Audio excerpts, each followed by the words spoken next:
Hello and welcome to the first webinar of the CEPR INSEAD series on fintech and digital currencies. My name is Antonio Fatás. I'm a professor of economics at INSEAD and a research fellow at CEPR.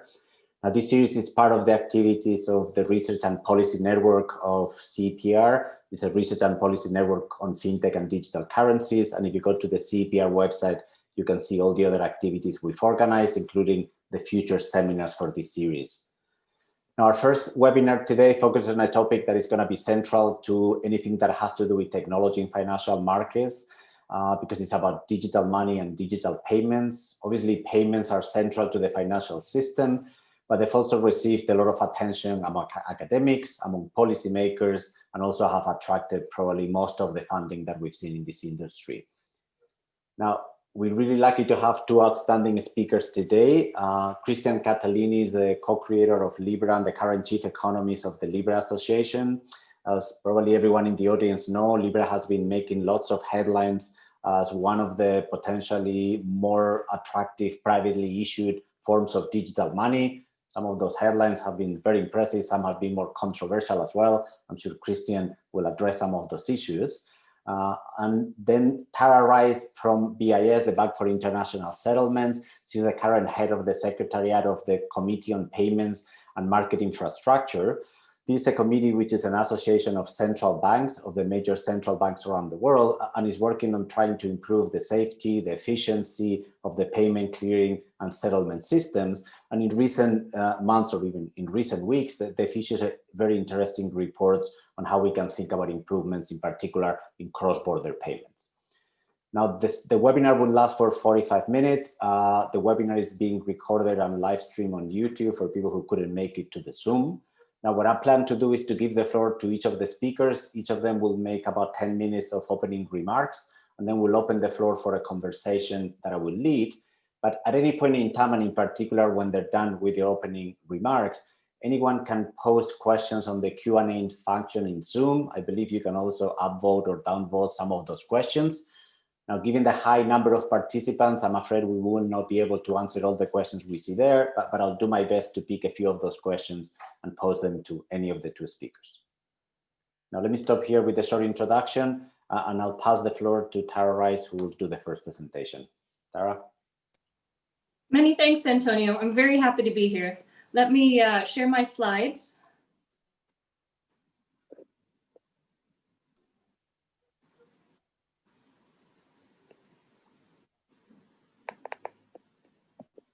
All right, can you see them?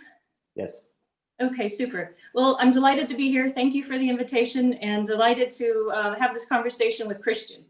As we well know, there's been an enormous amount of technological change in the payments world, and we've seen great improvements in domestic payment systems. And in many jurisdictions, substantial decline in the use of cash. These improvements have made domestic payment systems and the development of that have made domestic payment systems and the development of new proposals involving radically different technology have pushed payments up the political agenda. I would not have thought several years ago that the plumbing of payments would become such a hotly debated topic. On the public policy side, there's been considerable discussion on the regulation of emerging payment solutions, on public payment infrastructures, and on central bank digital currencies, or CBDCs. But payments aren't perfect, and we become used to the many conveniences that technology offers. And in some cases, payments have not kept up with our expectations. In fact, the COVID-19 crisis has brought into sharp relief the shortcomings of payments and has accelerated certain payment trends shown here on the slide. It's led to market changes in the use of cash, with ATM withdrawals declining, as we have seen evidence of cash hoarding. And it spurred the further adoption of contactless and remote payments for things like online shopping. Moreover, a number of governments have responded to the pandemic with direct payments to households. Some have been able to use bank credit transfers and new digital means like electronic wallets, but other countries have relied on paper checks and prepaid cards, which are sent through the mail and have sometimes gotten lost or stolen. There's clearly need for improvement. So let me describe what we're doing in the BIS. I'll start with the BIS annual economic report on a special chapter on payments. It discusses policy goals in payments, including safety and integrity, which are foundational. It then looks at shortcomings in areas like access, costs, and quality of payments. To discuss these issues and what policy can do to help, the chapter uses the metaphor of a town market, like the one here in Basel. A town market has buyers and sellers, which you see on the slide, whose presence is mutually reinforcing. In the terminology of industrial organization, there are strategic complementarities between the two, as represented by the arrow on the left. There are also complementarities between the sellers, who are offering different products. This is represented by the arrow on the top. In the open marketplace, as you well know, everyone can buy from everyone. There's competition between providers, and there's choices for consumers. But the marketplace, it doesn't arise on its own. And in Basel here, it's the town authorities that run the market, set standards for opening hours, food safety, and the placement of stalls, etc. And so going back to payments, this open marketplace is the model that we would like to encourage. Households and businesses should have access to choices between different payment service providers, and they should compete on a level playing field. To ensure this, there needs to be an authority operating the marketplace, catalyzing use of standards and overseeing its safety and integrity. This authority is the central bank. There are different ways that the central bank can support an open market. One is by directly providing payment infrastructures.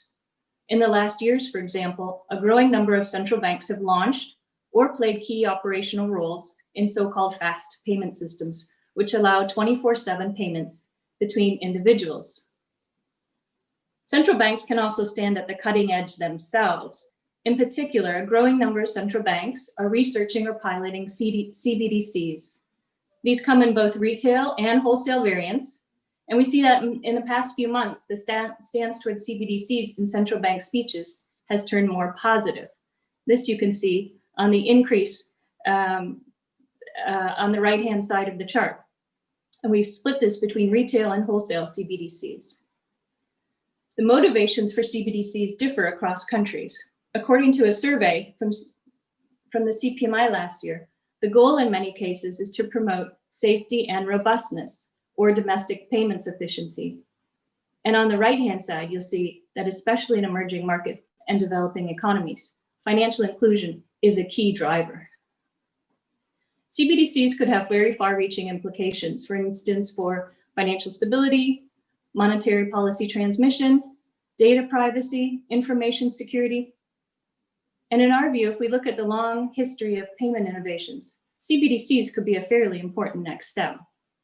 So let me close with a few words on cross-border payments, as they are particularly difficult. They're known to be costly, slow, and opaque. Solving the shortcomings in cross-border payments is a multi-dimensional problem.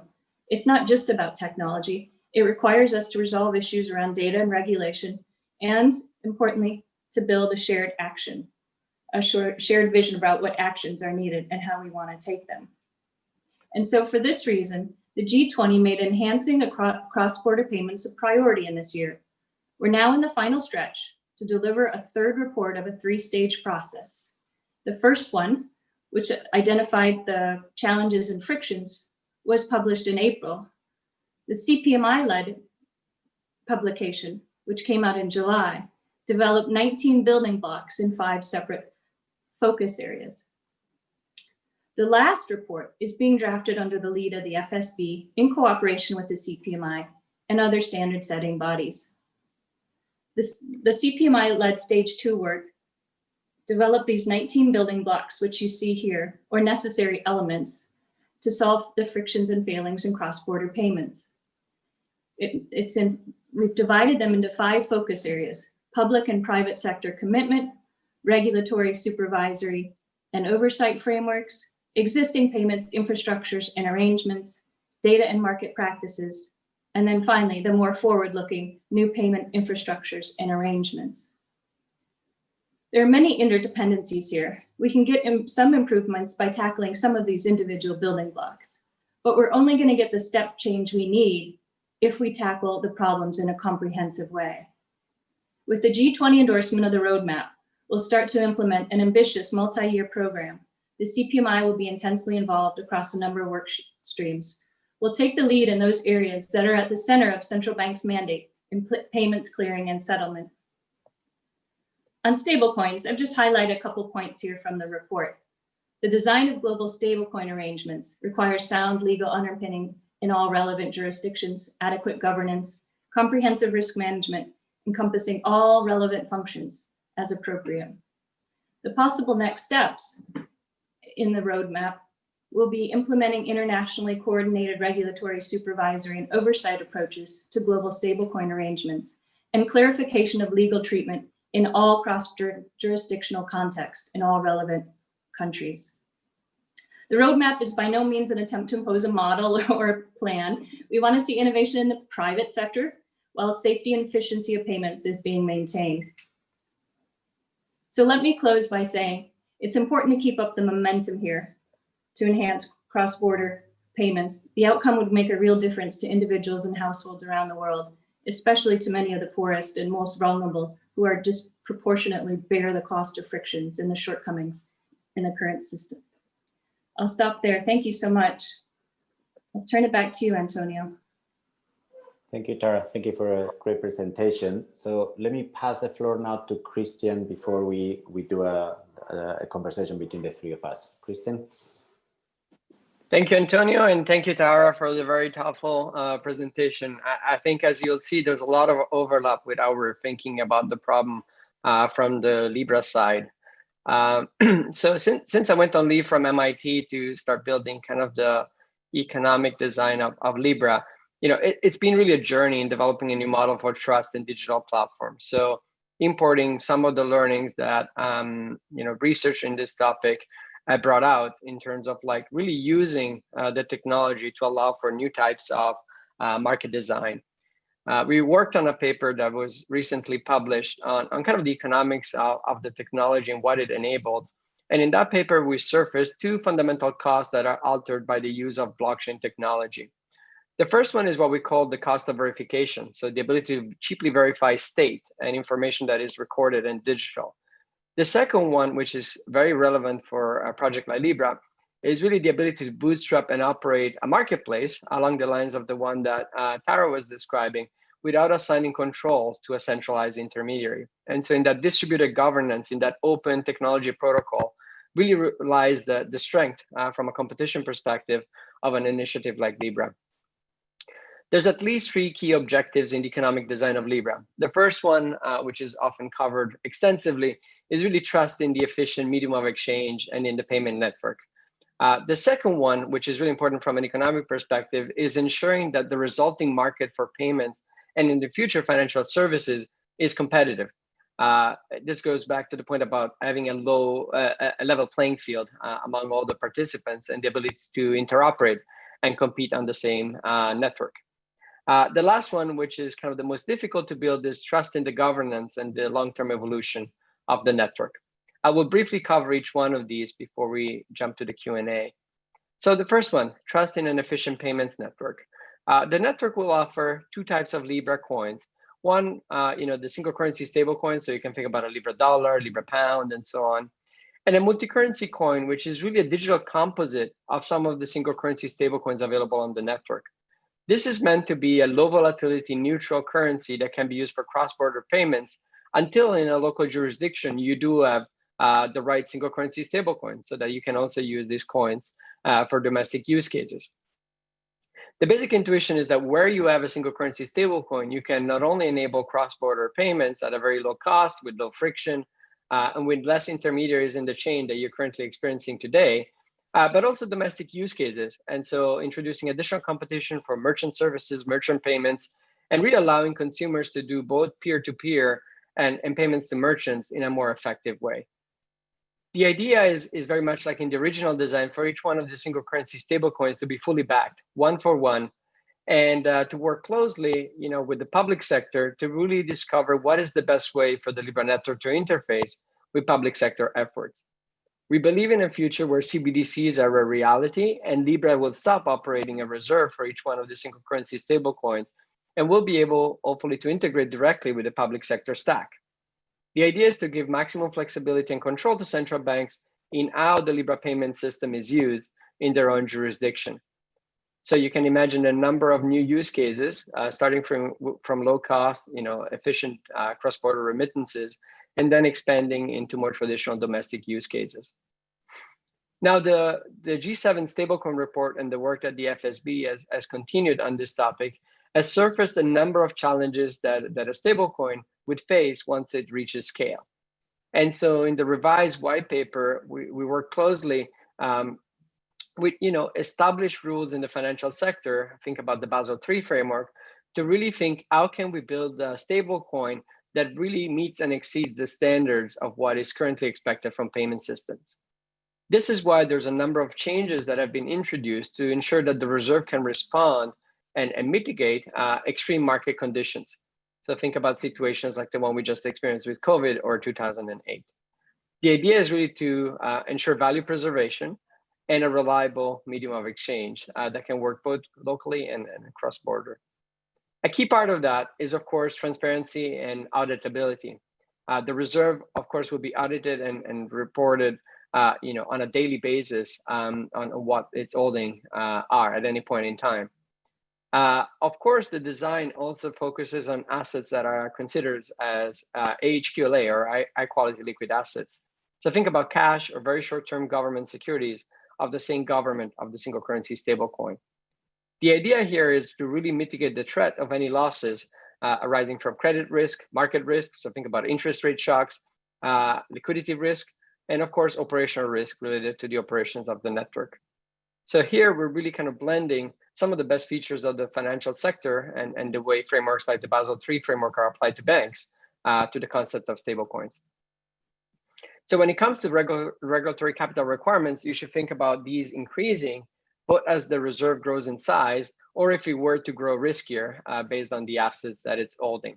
And so a more traditional kind of approach where you have a pillar one buffer or capital requirement that's Libra is holding at any point in time, and then additional capital buffers to weather a storm or adverse market conditions. I already mentioned kind of the important feature of transparency and auditability to really ensure that at any point in time, consumers and businesses building on the network have visibility on the assets behind it. We really see this as just a stepping stone towards a close collaboration with the public sector. Again, the idea is not for Libra to run the reserve forever, but really to integrate with public sector's efforts, whether it's a wholesale CBDC or synthetic CBDC or other type of arrangement that is simply an upgrade of current RTGS systems. We see that as an improvement because it would reduce credit and custody risk and really streamline the operations of Libra so that Libra can focus on the payment layer and financial applications in the future and not worry about the management of the assets. Other important dimensions are really competition and the resulting market for payments and financial services. This is really modeled after an open technology standards. At the beginning of this project, we started market design work and really comparing different consensus algorithms and the resulting market structure in equilibrium. Proof of work was not selected because it does not really allow for competition in the long run. And in fact, it leads to concentration in key resources like mining. So the system Libra is inspired by is actually much more of a proof of stake-like model, where you're essentially relying on the reputation of the initial members and participants to protect the network. Essentially, you're avoiding the nothing at stake problem of some of the permissionless proof of stake approaches. This is where the Libra Association members come into the pictures. These entities are aligned with the long-term success of the network, whether it's from a financial inclusion perspective or from how the network can complement their business. And they will be the ones running validators, protecting the network and scaling its infrastructure in the early years. The basic idea is for this to not be a walled garden, to avoid creating more fragmentation in payments, but actually for allowing for low switching costs, low barriers to entry, and a very high degree of interoperability. Starting with payments, but eventually also building on open technology standards and protocols for identity and other related services. We believe that more competition would mean not only lower prices, but also improvements in quality and new types of services and businesses that we don't see today because of the lack of competition. The last items I want to briefly touch is trust in the governance and future evolution of the Libra network. As you can imagine, founding members are really needed to drive utility and adoption in the early days. And over time, you really need a strong and independent association for this to work. Otherwise, you'll land into a world where you have more fragmented networks, more fragmented interoperability, and lack, of broader competition across them. So the economics are really similar to standard setting organization. And we believe that distributed governance at the association is extremely important for creating the unifying framework. This is also important for avoiding a classic tragedy of the commons, where everybody is rushing to build services on top, but nobody invests in the kind of the public shared infrastructure of the network, whether it's from a security perspective or from upgrading its capabilities over time. As you know, when we started our journey, we described kind of a transition to permissionless. And permissionless was important to us because permissionless networks have really important economic properties, namely the ability for anyone to compete for services and even validate our services. At the same time, a fully permissionless network raises concerns from an ML, CFT, fighting financial crime perspective. And so where we landed with the revision of the white paper is really a model that uses market design, auction design, and concepts that are widely used in economics in other settings to recreate some of the good economic properties of permissionless networks without some of the challenges for the health and integrity from a fighting financial crime perspective. So the idea is really to deploy an open, transparent, and competitive market for network services and governance over time. New entrants need to be able to compete not only for services on top of the network, that's going to be true from the start, but also for participating in the association, both from a governance perspective and from the ability to run services on top of it. So how could this work? Well, essentially, there will be an open and transparent process for both expanding membership over time and also renewing membership. And the basic intuition is that this will ensure that competition and innovation can thrive on a network of this type, even in the long run. I will pause there and look forward to discussing this with you. Thank you, Christian. So let me start. I'm going to pick some themes that I see in the questions and try to put them together in questions for both of you. Let me start with a question to Tara that will then have a follow-up to Christian. I mean, when you look at the report that you've done on cross-border payments, you can see how complicated payments are. You have these 19 blocks, if I remember the number right, that you need to get all these things right to get payments right. It's not about creating a new asset. It's something which is a lot more complicated, from digital IDs to standardization of many technologies. Now, at the same time, there's also a lot of progress going on in different levels. At the domestic level, you see real-time payments in many countries. Somebody was asking a question about sort of cross-border payments, whether it's Revolut, whether it's TransferWise. So the sort of developments that are happening on a smaller scale. Now, is the logic of having this ambitious plan that at some point will create standards across the world the right approach? Or should we think more about sort of partial solutions, which could be regional, which could be driven by the private sector to sort of try to get the efficiencies in place? Thanks, Antonio. Yeah, these were the issues that we were wrestling with when we came up with the magic number of 19 building blocks, not 18, not 20. We really tried to think about comprehensively what the whole set of solutions would look like. And it is including some of those things that you said, like digital ID, enhanced KYC, interlinking payment systems. So there are definitely some of these individual building blocks which can be implemented both quickly and regionally, and we can see what we call some quick wins. But the overarching frictions and failings in cross-border payments really need a more comprehensive plan in looking at standards in APIs and ISO 20022. So I think the answer is it's going to end up being both. But we're going to find the most benefit when we can do all of them.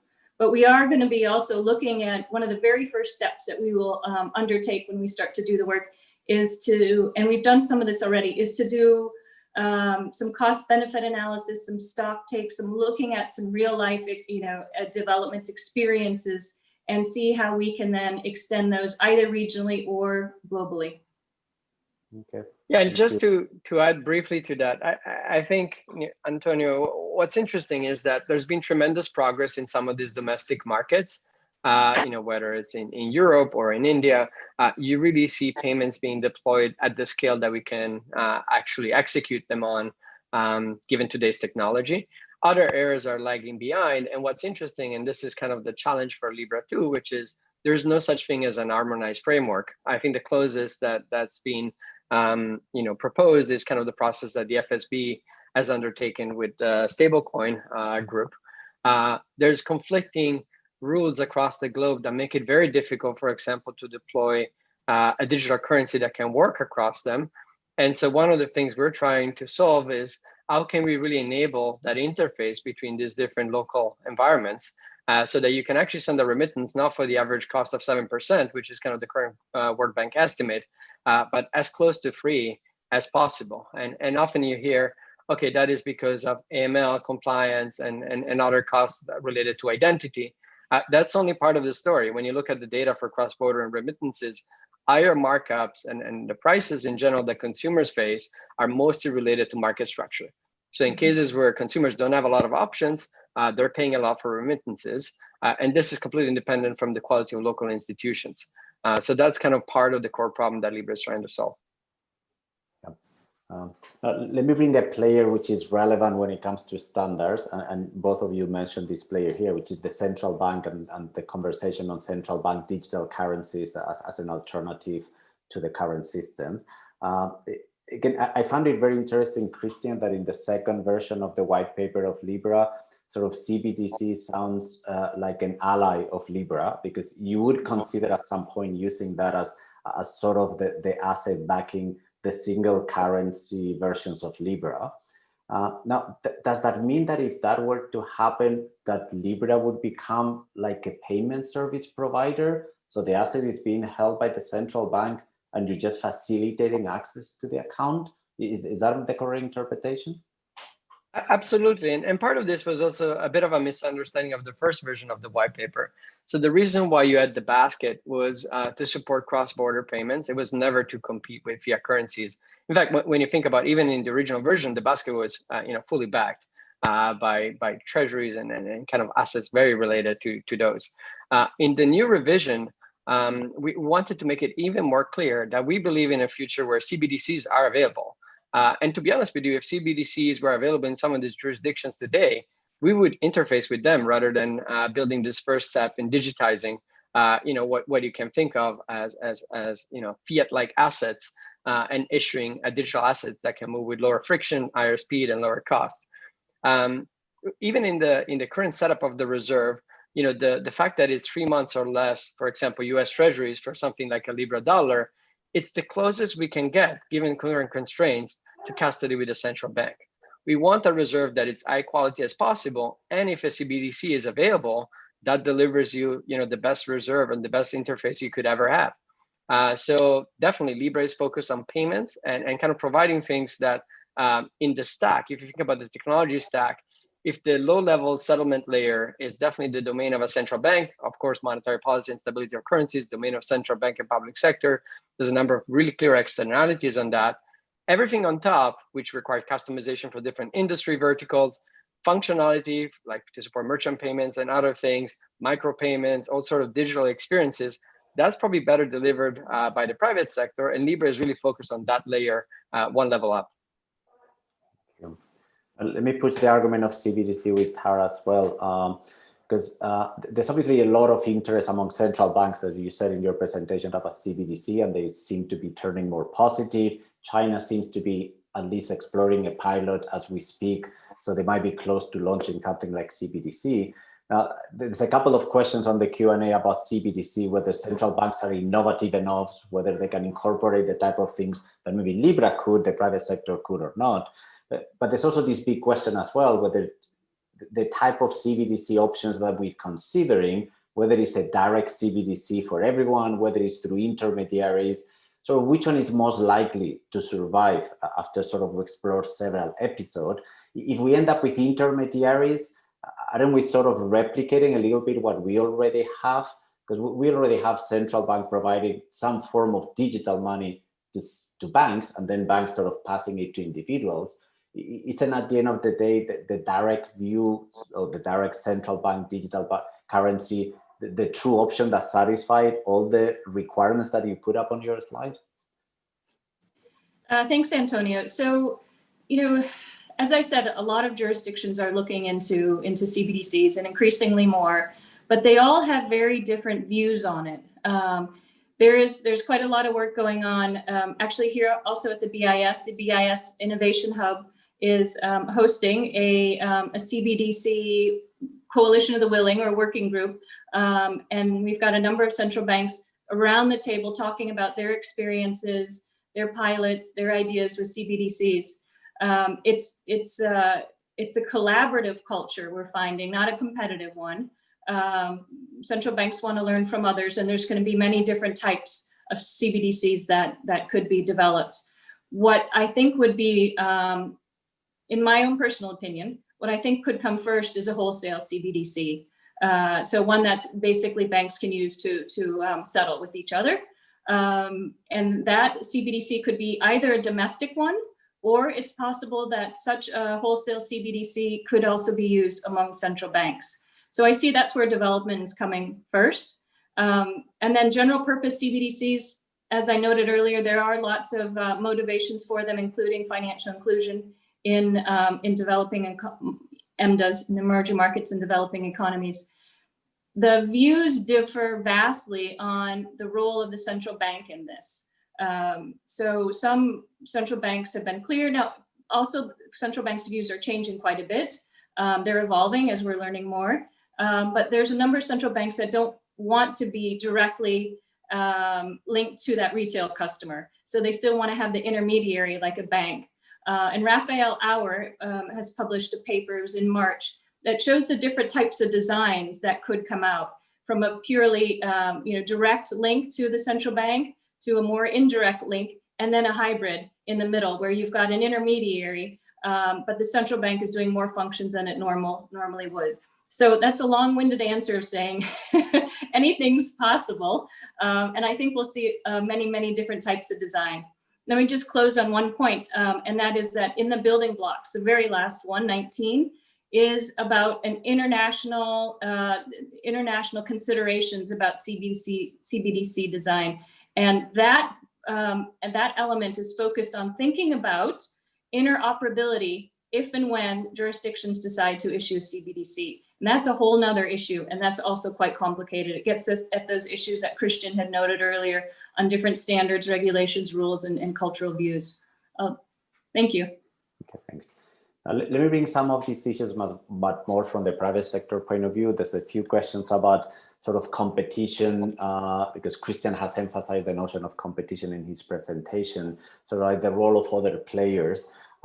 Now, when you look at payments across different geographies today, we're in a very different state of development, where you have some countries, in particular here in Asia, where mobile payments and mobile payments driven by private institutions are sort of taking over the world of payments, other places where credit cards dominate, other places where banks dominate. So clearly, competition seems to matter today enormously for the final output. Now, when you think about the Libra project, Christian, how do you see playing with all those players?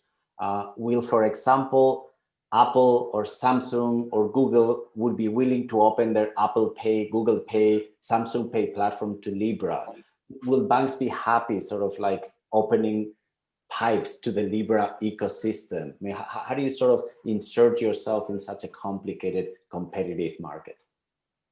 Yeah, I think it's important to think about what the counterfactual could look like for a project started within a tech company like Facebook in this new area.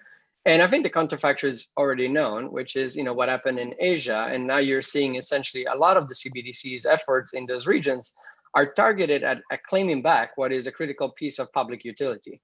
When you end up in a situation where most consumer payments are happening through one or two players, that's definitely not optimal from a public sector perspective. And so Libra was really designed with that in mind, and creating an alternative that is focused on competition, focused on the good part of what the internet protocols were able to achieve. And of course, there's always challenges in the long run. Concentration may reemerge because of other economies of scale or complementary assets. So I think that's something that Libra will have to figure out in the long run. To your point about other players building on the ecosystem rather than recreating more fragmentation and promoting their own, that's exactly the test of Libra succeeding in the distributed governance in the independent association. So if we're not able to attract a player that would see any particular member as competitive, then we failed, right? So the basic intuition is that if the the proposal about interoperability, about essentially very much like in a standard setting organization, rather than creating fragmentation and competing across those with very siloed walled gardens, we come together, we build interoperable solutions, whether it's around identity, merchant payments, or basic payment functionality. First of all, we can create better solution for consumers.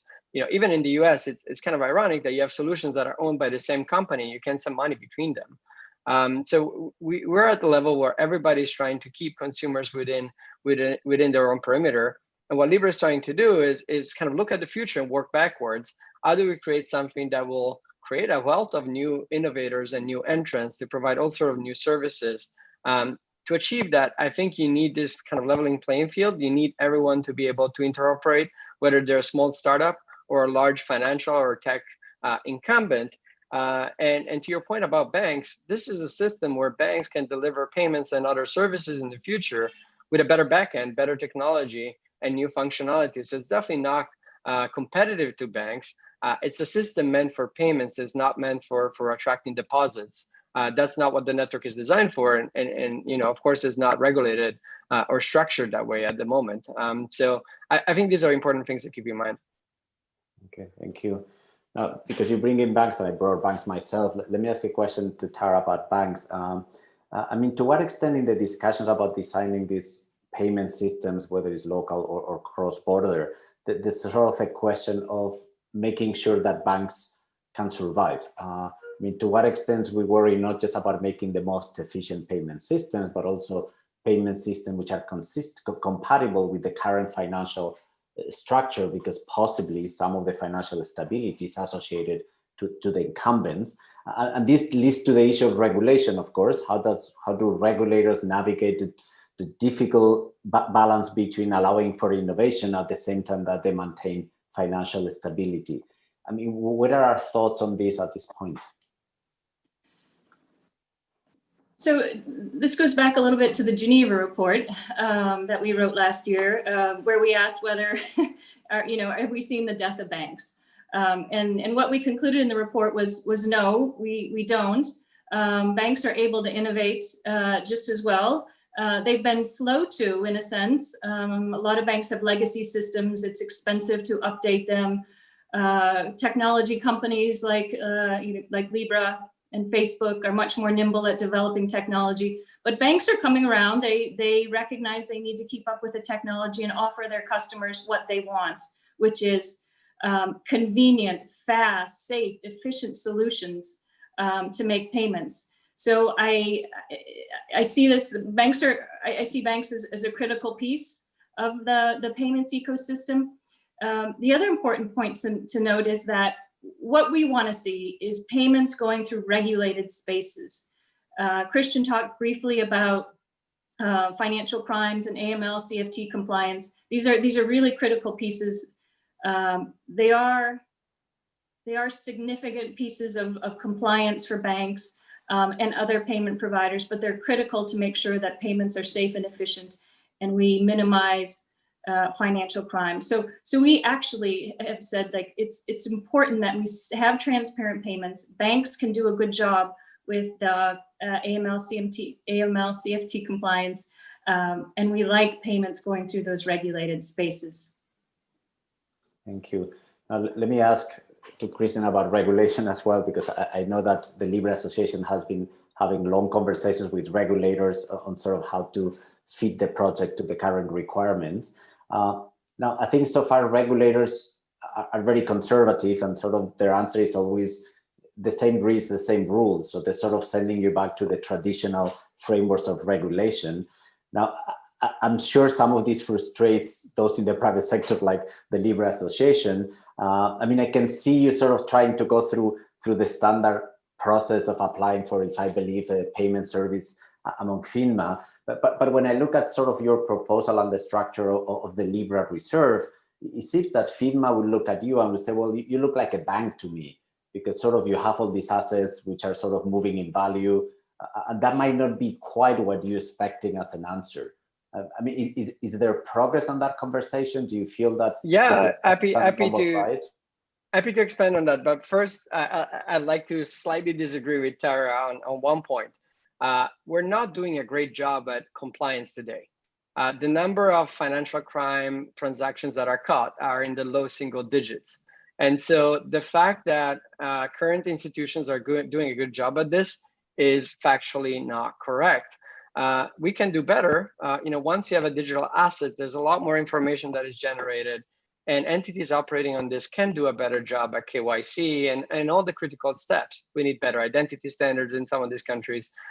So I think here there's actually an opportunity to meet and exceed what we're expecting from payment systems and financial services in general from a fighting financial crime perspective. And this is, again, it's something that I've learned. I'm not a fraud or compliance expert, but it's something that I learned throughout the journey that Libra has done. On your point about the same regulation, so same risk, same regulation, we've been pushing for that since the beginning. And in fact, the payment system license with FINMA is essentially very, very close to what we would have to do anyways if we wanted to become a Swiss bank. There's a few things that are slightly different, and FINMA may have some more flexibility now to implement some of the rules given the differences. But you should think of the process that's happening through FINMA and the regulatory college that FINMA has convened, which includes a number of central banks and other key regulators, as very much going through the motions of the risk that you would have with a bank. Now, Libra does not do any maturity transformation. It does not extend credit. So the closest you could think of it is essentially a flavor of a narrow bank with very limited risk, given that the reserve is again 3 months or less treasuries, for example, in the case of a US dollar.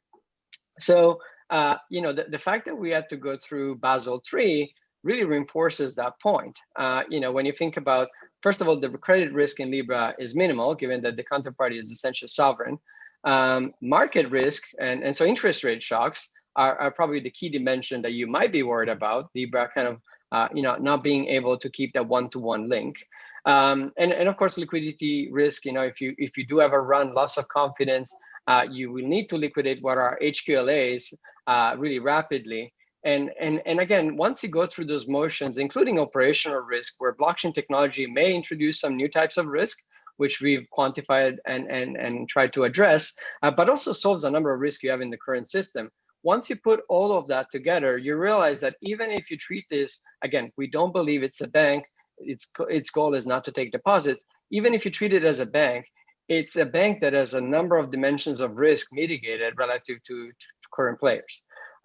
So I think we couldn't agree more on, we want to be regulated, we want to be treated in the same way than traditional players. And that's why we're going through those motions, and the capital requirements and buffers would look a lot like what you would see in a traditional bank. Thank you.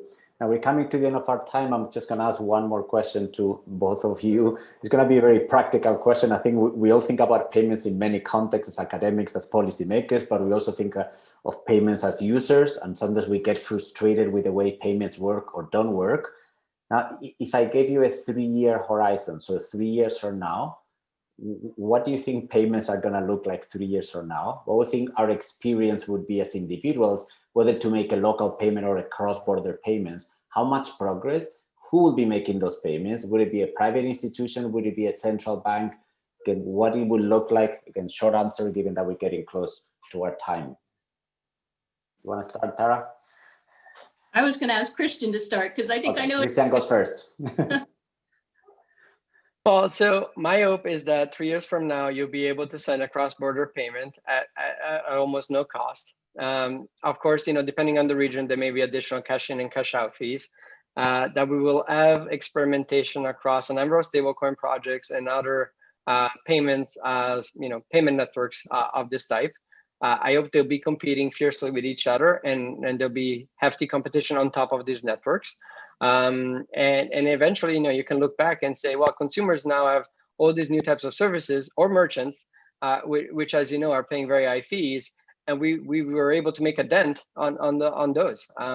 If costs come down and some of the benefits you've seen through digital savvy users using some of these digital apps, I think those are amazing. Those are really showing consumers that they don't need to pay very high fees to send money cross-border. I just hope we can expand the segments of the population that have access to all of that. Namely underbanked and unbanked ones in all these different regions. Thank you. I wouldn't disagree with anything you said, Christian. I thought you in 3 years there was going to be a multi-currency Libra, and there may be, but there may also be a CBDC on the network. So in 3 years, I share many of Christian's views, but I also think that we're going to see some wild and radical technologies appear. I think it's possible that at some point we could pay with a chip in our hand, like an implant. I also hope to see lower cost, faster, more transparent, and more accessible payments. I think that the broad set of institutions that exist now will continue to exist. And I think we'll see a number of new players also come onto the market with different types of technologies that we haven't even yet thought of. I'll turn it back to you, Antonio. Okay, thank you. Well, we'll finish with that optimistic view of the future. Let's hope that all that progress happens. Let me thank our two speakers, Christian and Tara. That was a wonderful conversation. And obviously everyone in the audience for showing up for this webinar. If you need more of that, there will be other webinars in the future. Next one will be September 15th, and then the one after will be September 30th. You can go to the CPR website to look at future events. Okay, thanks very much, and good night or good afternoon or good morning. Bye-bye. Thank you. It was a pleasure. Thank you.